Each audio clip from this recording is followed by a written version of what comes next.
The future work is all about flexibility, in my opinion, and curiosity, right? Knowing what you're curious about, because sometimes that's hard.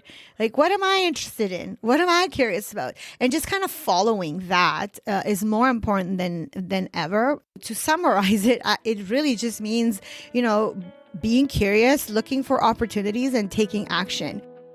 Welcome to Voices of Leadership, the podcast that shines a spotlight on the remarkable women of the International Women's Forum. I'm your host, Amy, and I'm inviting you on a journey through the minds of trailblazers. Each episode is a candid conversation with women leaders who are reshaping industries, defying norms, and being instigators of change.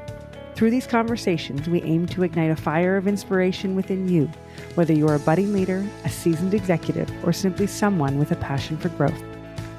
Today we welcome Camelia Nunez, a self-proclaimed profpreneur, who is an entrepreneur at heart with a deep passion for education. Camelia is currently a professor and program coordinator of entrepreneurship and innovation at Conestoga College. Camelia shares her immigration experience, having moved from Romania to Canada as a teenager. And she talks to us about what it's like to raise first-generation Canadians as immigrant parents and the unique perspectives and experiences that come with it. As a prominent advocate for education, Camelia talks about the importance of fostering a culture of curiosity and continuous learning, and how it impacts the way we live, learn, and work.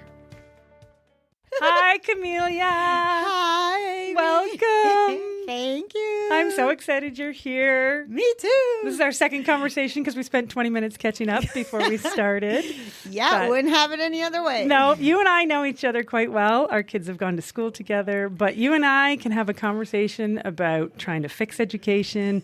How do we make entrepreneurship better for younger people all day long?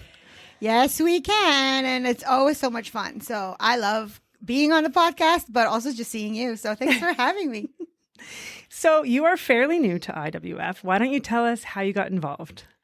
Yeah, I'm actually very new. I just joined in December, the Waterloo chapter, and a bunch of women that I admire, I've been noticing on LinkedIn, they were talking about, the IWF, and I was like, what is this thing?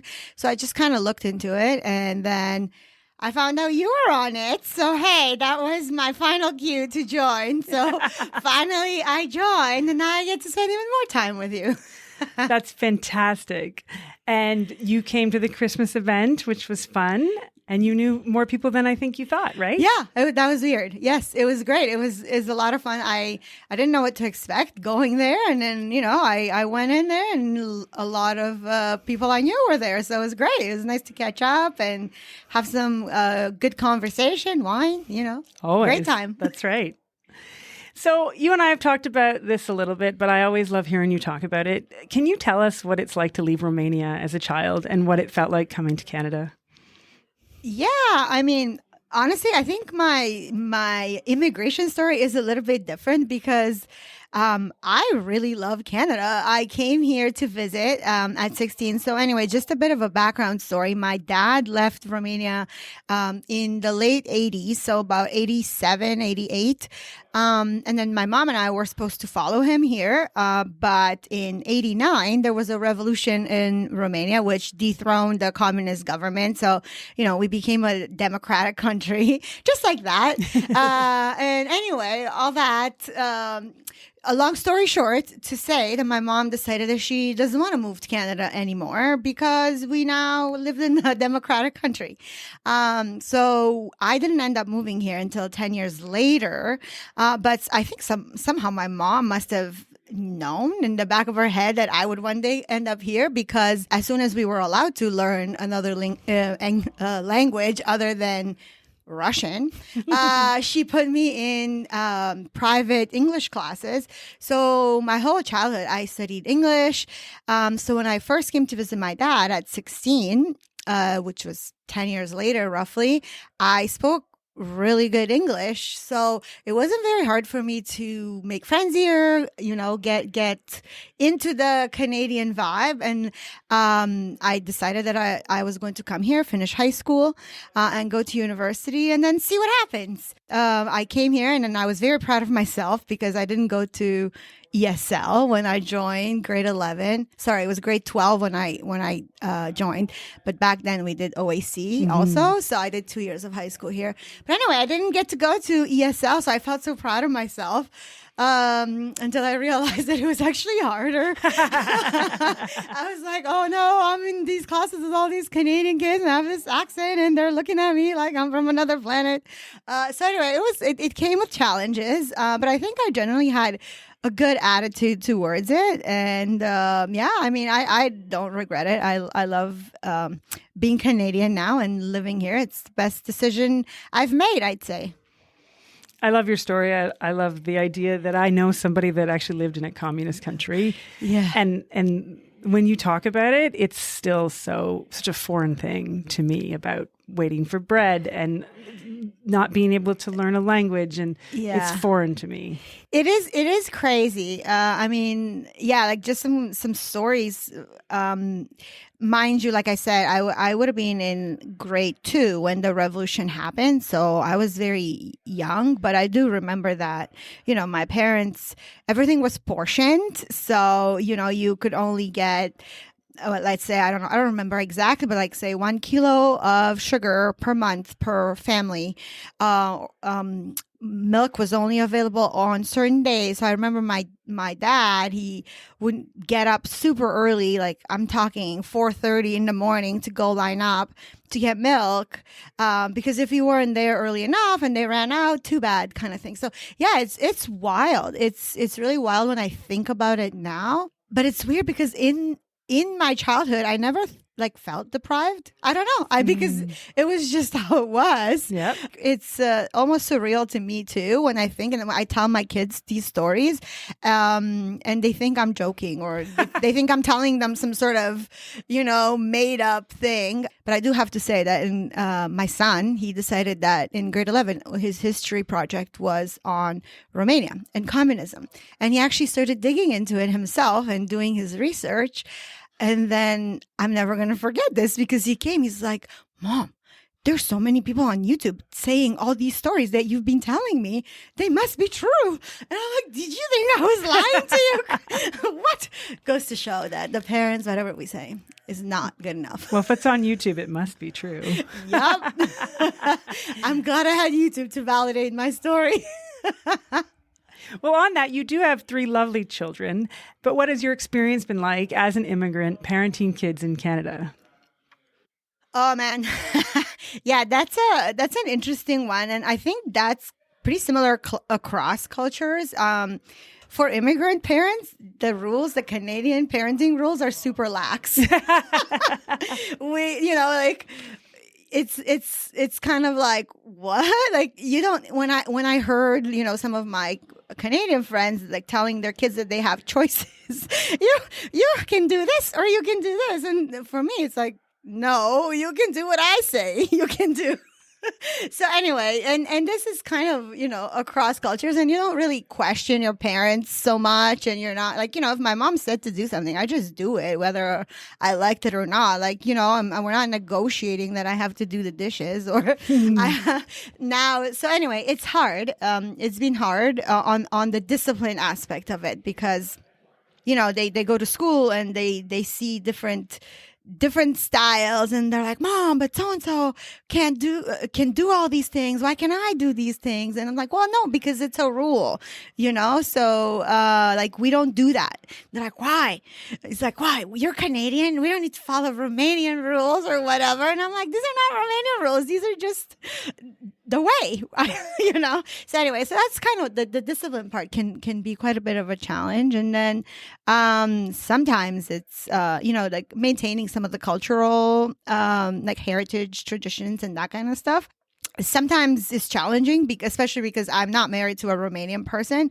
My husband's Brazilian. So just kind of mixing everything in there and trying to keep all cultures alive. I think on the one hand, I think it's great. It makes us richer culturally. But on the other hand, it's like, well, what do I drop from our celebrations? I can't celebrate everything, we can't do all these things. So, it can be interesting from that point of view. But I say this all the time, Canada has so many opportunities for all the different immigrants that we have here. Like you can have a church or a mosque or, in your own language, and a club where you can celebrate your own things. But at the same time, I'm really keen on just opening your mind to all other things while you're here. We're not in Romania, we're not in Brazil, we're in Canada, and Canada's multicultural. So just kind of embracing different things is cool. Well, I love all of that. This podcast is for entrepreneurs and women and mostly adults, but I think maybe the kids should listen to it and they might appreciate that we're not the strictest parents on earth. Yes, I think so. They should. You know what? One day if they become parents, they'll appreciate how cool we were. So I'd like to talk a little bit about what you're doing now. You have been many, many things, from a professor to an educator to an entrepreneur, but you are currently at Conestoga College. Mm-hmm. So how about you tell us about your role there? I mean, I love my job. It's so great. I've always been an educator at heart. Most of the work that I've done has been in education. I wanted to be a Spanish prof. Well, that's what I started off doing, and then while I was doing that, I realized that there was a business opportunity to take the Spanish sort of teaching to a new level through technology. So with a couple of co-founders, we started EdTech startup, you would call it, right? So it was an online platform to provide on-demand opportunities for people learning Spanish to practice, because that's one of the biggest reasons why people are not successful. Well, not people, but more adults are not successful at learning another language. So we thought, hey, using, AI, machine learning, which I don't know much about, but my co-founder did, why don't we create this platform to help people who want to learn Spanish, starting with Spanish, but then, the idea was to expand to other languages. So I moved from my PhD in linguistics to doing that. So I became, full-time CEO of an EdTech startup, and just kind of embarked on this entrepreneurial journey. And that sort of opened my mind to a whole world of different things, right? So through that, I met a lot of really cool people, other entrepreneurs, just people in the entrepreneurship space that have really shaped my career in one way or another. And then from there, I moved on to working in a startup incubator, and just spent a big chunk of my future years in just the entrepreneurship world. The startup didn't work out in the way we hoped we were going to bring it forward. But like I said, it had opened doors for many new opportunities for me, which I took, and it's been amazing. So I just sort of built this entrepreneurial career, always with a focus on education. Later on, I started another business, which was a summer exchange program for international high school students in Canada. So I always kind of had an entrepreneurial gig on the side, along with other things that I've been doing. So anyway, all of this to just give a bit of background of how I ended up at Conestoga last year, and why I think it's amazing and I love my job, because that's what I started with. So anyway, Conestoga launched a new program called Entrepreneurship and Innovation. It's a postgraduate program. So when I saw the prof opportunity posted, I thought, this is it. This is the job that kind of encompasses all the things that I've done with my love for education and teaching. And there's a lot of international students at Conestoga, as you know. So that entire sort of angle that I always appreciate, exposure to new cultures, new people, was also in there. So it just felt like it couldn't have been more perfect. So I'm just getting started, an opportunity to do so many more things. So the program is now going to be open to domestic students. So 8 months opportunity to kind of immerse yourself in entrepreneurship, learn about, managing innovation and things like that. So It's suitable. It's not an undergraduate program, so it's suitable for people who are at a crossroads in their career, want to kind of inject some innovation entrepreneurship in their lives and their professional lives. So I'm looking forward to having some domestic students in the program and mix in with the international students and have that awesome like exchange between ideas, between perspectives. So I'm really excited about that component. It sounds like a great program, and Conestoga College is starting to do a lot of these post-grad programs. Now, somebody asked me this the other day, and I didn't know the answer. Is an undergraduate degree required to take the postgraduate programs at Conestoga College? No, it's not. We have people coming from different fields. Some people have a master's degree. Some people just have an undergrad.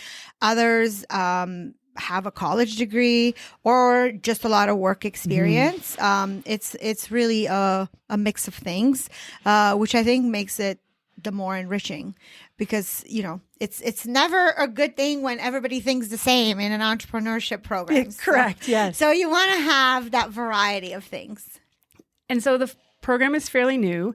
What in your vision would be next for the program, or how would you expand or enhance it? Now that it's 1 year old, that's the next step. Like actually we can bring in domestic students and expand to other campuses. Yeah. As you know, Conestoga has, I think we're at 8 different campuses in a bunch of different cities. So I think that one of the next campuses that it's going to be offered at is in Brantford, and then maybe having sort of a joint front with, all these different campuses, like a showcase or something. That'd be cool. Ooh, I like that. Mm-hmm. I like the sound of that.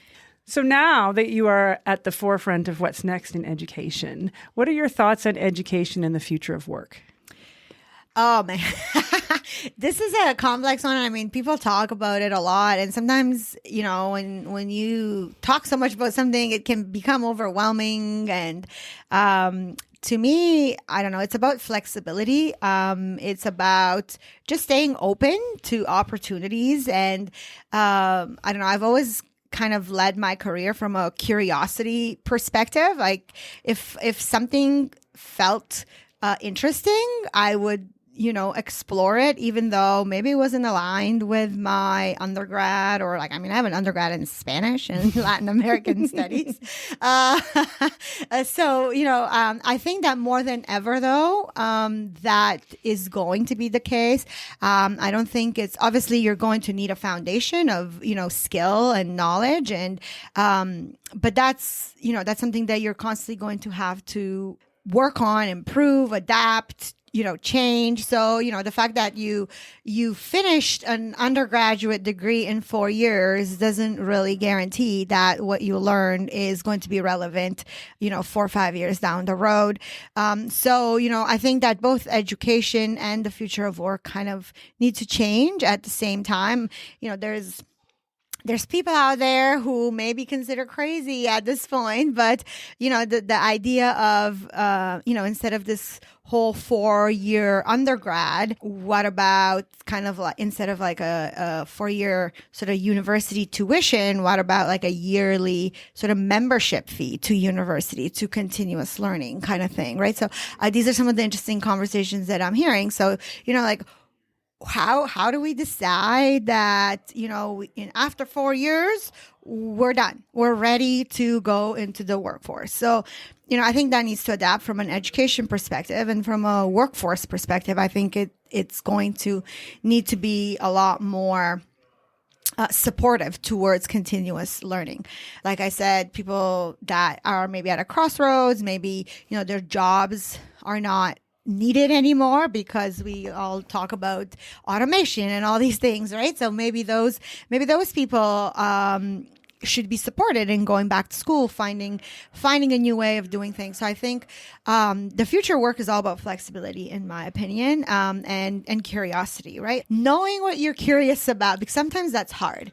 Like, what am I interested in? What am I curious about? And just kind of following that is more important than ever. That also requires kind of staying up to date with what's going on out there, and just not getting comfortable I think it's really important because this whole, I have a job for life is less and less of a thing. So really, the future of work is being curious, being flexible, and not falling behind of what's going on out there. I don't think we have the luxury of just letting the institutions figure out our career path kind of thing, which before used to be a lot more common, right? You'd work for a big organization. There was a clear career path. If you did X, you would make it to Z and so on and so forth. Now, not so much. Now the onus is on us as individuals. And sometimes people can see that as daunting. I see it as exciting. No corporation is going to tell me what to do. I go by what I think is interesting anyway. But it's kind of cool. Like sometimes it can be scary. I agree. But I think that it's a time of opportunity, and it's a matter of putting yourself out there and just having an open mind towards work and the future of work. Well, I love all of that. And I will tell you that the theme of we will not have one job for 40 years has occurred a few times on this podcast so far. So yes, it's a reality that we'll have many different jobs, which I also see as fantastic. And I am a curious person and a lifelong learner. The membership idea has intrigued me because going back is hard. Mm-hmm. If you leave for a long time and you want to go back for whatever reason, that's a difficult and daunting task. But if you did a little bit along the way, then you would just be able to say, I like that course and that course. Yeah. I would be all in for that. Yeah, for sure. I mean, I don't know how did we decide that, 4 years, you're ready to go. I'm definitely all for a foundation. We all need a foundation to build on. But why not have a more kind of open door education system? I don't even know if that's the right way to say. But anyway, I was going to say, you're a great example of lead by curiosity career. You went from history to car dealerships to look at you now doing all these podcasts and learning new things. It's awesome. Yes, I was going to relate to your comment because my master's is in history, which is nothing, but it is foundational. I agree with you. And I think sometimes we forget that those 4 years are not just in the classroom learning. There's the adulting that's being learned and the growing up that needs to happen in a safe space, which I think helps as well. But then the continuous learning maybe could be for what you're actually curious about or what you want to do next. Yes, I think you touched on a key point, and I try to convey this to the students all the time. Sometimes it's easy to get wrapped up in the grades and the academics of it, and I get it, right? Like there's certain average you need to keep to stay in co-op or, all kinds of academic requirements. But a lot of the learning actually happens outside of the classroom. And that's something that somehow is becoming more and more of a challenge, especially after COVID, these personal interactions.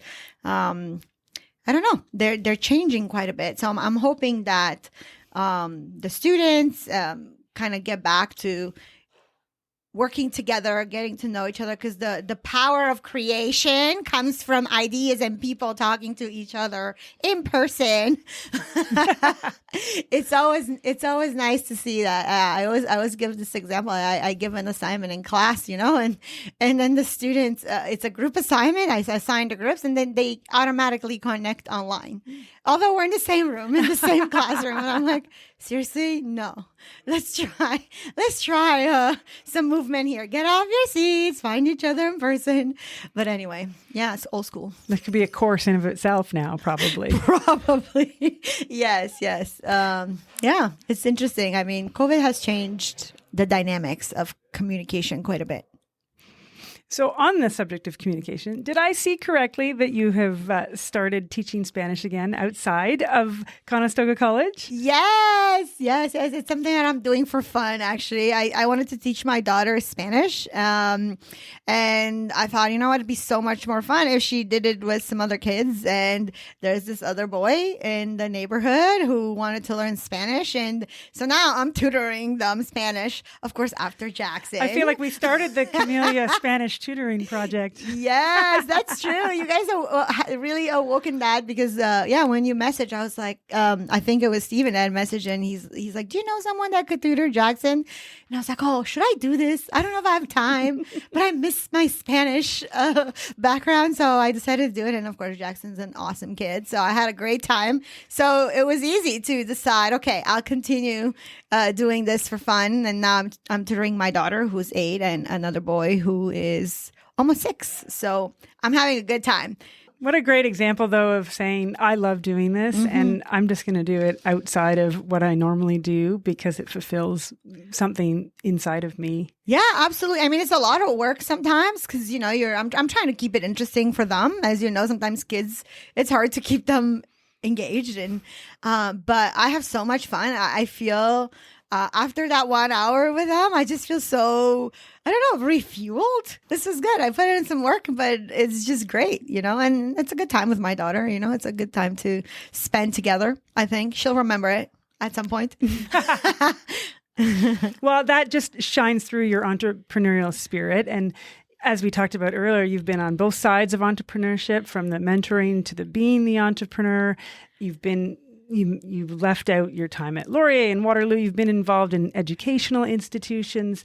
What do you think is the evolution of startups and the entrepreneurial ecosystem? I am proud to say that I have worked at all 3 post-secondary institutions in Waterloo region. And I think we were just talking about this a little bit earlier. It's, sometimes we talk a lot about tech entrepreneurship, which is great. I mean, we're fortunate to live in a region where there's a lot of that. And we've had a lot of successful case studies and companies that have done really well. I was exposed to a lot of that when I was at UW, even at Laurier, working in the Scale Up program.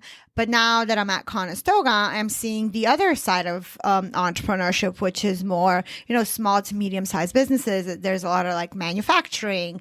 There's a lot of different type of businesses that sometimes we don't talk as much about. But I think that it is important to remember that, especially for me, that I'm teaching, entrepreneurship in the classroom, that entrepreneurship is not just about tech.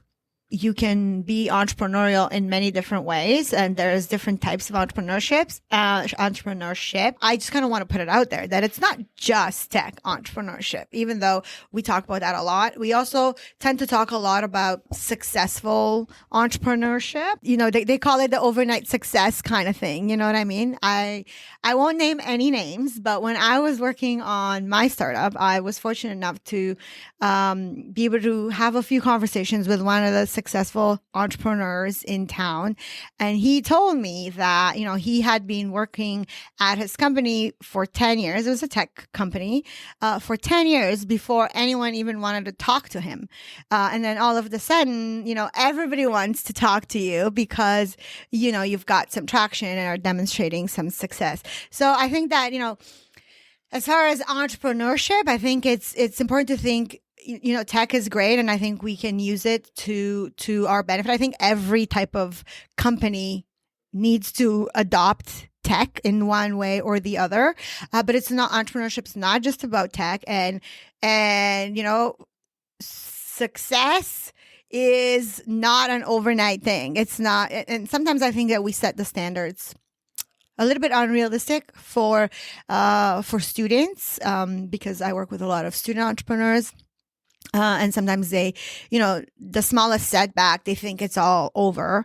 And I think it's kind of a little bit the narrative that they hear, right? That they're like the Zuckerbergs and the Bezos. And it's like, yeah, do you know how much time it took for them to get where they got to? And there's also the environment that you're in and all kinds of things. So anyway, I think that, that's it's really shifted my perspective on entrepreneurship, having joined Conestoga and kind of seeing the other side of things.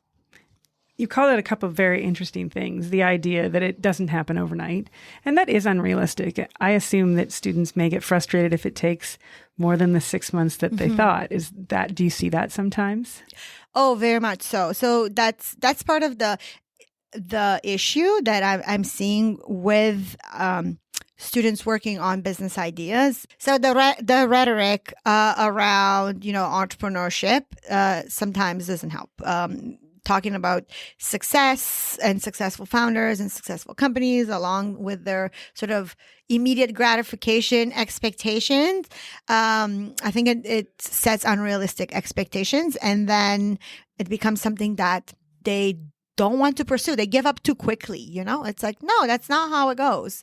This is supposed to be hard. It is supposed to take time, and you might even fail at it.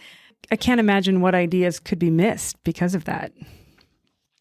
Yes, exactly. So I think that giving up too quickly is never a good thing. And I think that they need to start thinking about, you know what? I'm going to gain some learning out of this, no matter what the result is going to be. So I might fail. Like, for example, my own startup, like I told you, right? It didn't really end up going anywhere. And I invested about 3 years of my life into building that. I mean, you can call that a failure. To me, it was the experience that opened many different doors to where I am today. I wouldn't have met a lot of the people that, have influenced me in doing what I'm doing today. So, I think that it's important not to give up on something just because it's hard, and that to understand that no matter what you end up doing, you will learn from that. And those learnings are things that you don't know where they're going to take you, right? It's like I tell to my students all the time, it's like, you can sit there and plan and plan and plan, but eventually you're going to have to take some action. And it's only really through doing things that you're going to get somewhere. That's great advice. Mm-hmm. Everybody outside of your students should listen to that. The second thing I liked that you talked about was that there are entrepreneurs that are not tech entrepreneurs. And I relate to that. I'm originally a bricks and mortar entrepreneur. So can you tell us some examples of the entrepreneurs you've worked with or seen that are not tech? What industries are they in? What are they working on? So we just had a guest speaker in one of my classes, and he is the founder of a company called Play a Latte, which is the I don't know if you heard of it. No, I haven't, but it sounds yummy. It's they have yummy lattes, but it's also a playground. So it's a combination of a playground and a cafe. So the idea is that when you're a new mom, and you kind of want to go somewhere to enjoy yourself, have a latte, and then there is a space where your kids can play safely, and someone supervises them and has organized activities for them, and so on and so forth. I thought that was a really cool idea because this person in particular was also very much involved in sort of the tech entrepreneurship, through Velocity and other things. And he spoke about, how maybe sometimes the expectation are different, but him and his wife ended up creating this business because it was a point in their life where they thought that was a need, and they themselves had this need, and nobody was fulfilling this need, so they decided to create this place. And what better way to do something than when you actually understand the pain, because you are actually understanding your target market. So he spoke to my students about that quite a bit, and I think that's important to realize that sometimes, if you have a pain point and if there's something that you want or you need and you find it's not available, how about you try to create that? I'm involved with the Conestoga Entrepreneurship Collective, and they have an award for entrepreneurs that I was just a judge for. And, one of the students who was a welding student at Conestoga, he wants to kind of take it up a notch and I can't talk about his idea too much, but combine it with some technology and his skill in welding to build a company on his own. And that was all. I talked to him a little bit just last week at the ceremony, and he was saying that this was all driven by the fact that he doesn't like to work for other people. He doesn't like people telling him what to do, and he has very high standards for what he, how his work needs to look, and he just kind of wanted to do his own thing. And it's really important to keep in mind that entrepreneurship can come from anywhere. For example, at Conestoga, there's the program in aesthetics, right? Those are also people that are more sort of solopreneurs than anything else, right? So, learning some of these entrepreneurial skills and the entrepreneurial mindset is really important in these types of programs as well. So you can be entrepreneurial in really any kind of industry. It's a matter of the mindset that you are embracing. And I think that's kind of what we're trying to sort of teach and challenge people to do in the program that I'm in at Conestoga. So it's pretty cool. I'm excited. Those are great examples. I could have used a play latte back in the day for sure. That's a great idea. I know, me too, right? And it's so it was very cool because Ronak, he was talking about, how they came up with the idea and the location and all of that stuff. And I think it really resonated with the students that when you have that problem yourself, you are a step ahead in understanding your customer because you are the customer as well. So I think that really resonated with the students because sometimes, when you notice a gap or something, you're not automatically thinking, oh, how do I fix it? It's kind of like, how can I find someone that's working on this or can help me fix it? But hey, why not fix it yourself or create something yourself? So it was really cool. Those are all great entrepreneurial lessons you've imparted on us. Thank you so much. So on that, I'm going to ask you, what is your advice for young entrepreneurs? Because I know that is another passion of yours, is working with young entrepreneurs and encouraging them to do things perhaps at a younger age than society expects them to. Mm-hmm. I think that, I love, maybe because I'm also a mom, as we were talking about earlier, and, I have a young daughter too, and teenage boys. And I think that, this entrepreneurial mindset is a way of life and a way of living. Like, we can't afford to not be entrepreneurial in our thinking.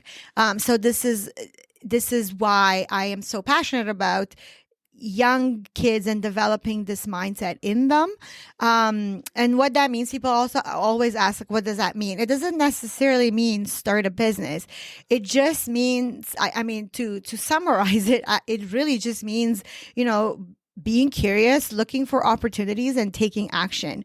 And the reason why I think there's a lot of talk around all this and why I also feel very strongly about it is that our kids and the young kids that I'm working with today have grown up in a pretty comfortable society. So when you're very comfortable, you're not necessarily going to be entrepreneurial because you're kind of thinking that things will work out. There will be job opportunities. I don't know, maybe my parents are going to be there, whatever, right? And sure, that may all be true, but there will be a point in time where you're going to have to figure things out for yourself, because what your parents can help you with or what they know is probably not as relevant to how things are working today. And they're also trying to figure out what's going on. So, the way that society works, the workforce changes, the technological advancement, all of this is impacting how the world operates. So you can't really afford to be comfortable. You need to be entrepreneurial, because if you're not curious, if you're not looking for opportunities, and if you're not taking action, you're going to fall behind. You're not going to be able to, thrive and have the life you want to have in entrepreneurship. So my advice is, be alert. I always say be alert to my students, and they're looking at me like, what does that even mean? It means that, sometimes just a basic thing, I go to, the student area at the college or at UW when I was there, or at Laurier, anywhere, I see there's a cafeteria or there's a student area, you name it, whatever. And, most people are on their own with their headphones, on their phones. So to me, that's not being alert.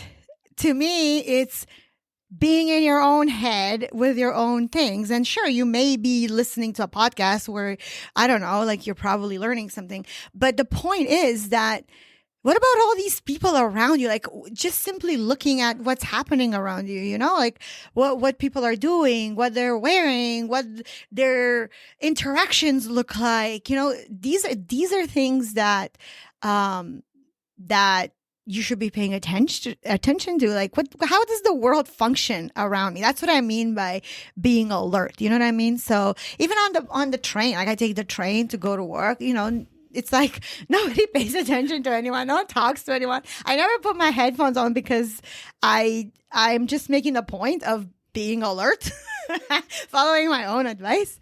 But yeah, like no one talks to you on the train because everyone's just in their own thing. And you know, how are you supposed to exchange ideas and have these conversations if you're not like alert and in your environment? Not even gonna get to my classes because people wear headphones in the class sometimes and you're like, are you serious right now?